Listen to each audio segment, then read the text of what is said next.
Welcome and thank you for joining me. I'm Gerry Oginski, a New York medical malpractice and personal injury trial lawyer practicing law here in the state of New York. Today's video tip answers a question. Did you know that Medicare can ruin your medical malpractice or negligence lawsuit? The answer is it can, and here's why. If you or your loved one were receiving Medicare benefits and they paid for your medical and hospital expenses, at the end of your case, when you receive compensation for your injuries, Medicare is legally obligated to come to you and your attorney with their hand out, asking to be repaid for all the money that they paid because of somebody else's wrongdoing. So why is that important, and why do you need to know about that if you bring a lawsuit here in the state of New York?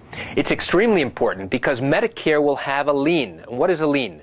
It means it's an obligation that you must repay Medicare all of the money that they are asking for. If you recover compensation because of somebody else's wrongdoing, Medicare is legally obligated to say, pay up. Now, depending upon the amount of money we can recover for you and the amount of money Medicare says we have to repay, in some instances we can negotiate with Medicare to reduce the amount of money that must be repaid. But make no mistake, Medicare must be repaid. If you take the settlement money in your particular case and you do not make arrangements to repay Medicare, guess what? Medicare can go after you or your attorney for 3 times the amount that they originally claimed they were owed. And here's the sad part. They're going to get it. A court is legally going to give them 3 times the amount. It's called treble damages. You don't want to be in a situation where you have not repaid Medicare. They will come after you. And if they don't go after you directly, they're certainly going to go after your attorney. So how can that ruin your case? Well, it can exhaust all of the money that you've received as compensation.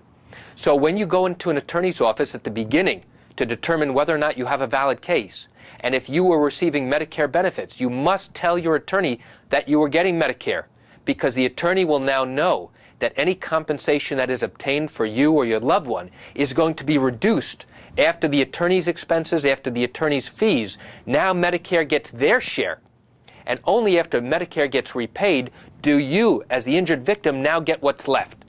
And if that's a very small amount or nothing, you're spinning your wheels. And you're generating an entire case knowing at the beginning that you may get very little at the end.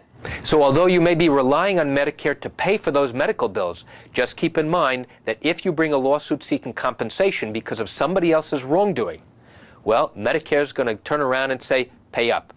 And that's it for today's video tip. I'm Gerry Oginski. I want to thank you for joining me. Have a great day. If you have additional questions about Medicare and whether it applies in your particular case, I'd like you to pick up the phone and call me. I can answer your legal questions. I can be reached at 516-487-8207, or you can reach me by email at lawmed10@yahoo.com. Thank you for joining me. I'm Gerry Oginski. Have a great day.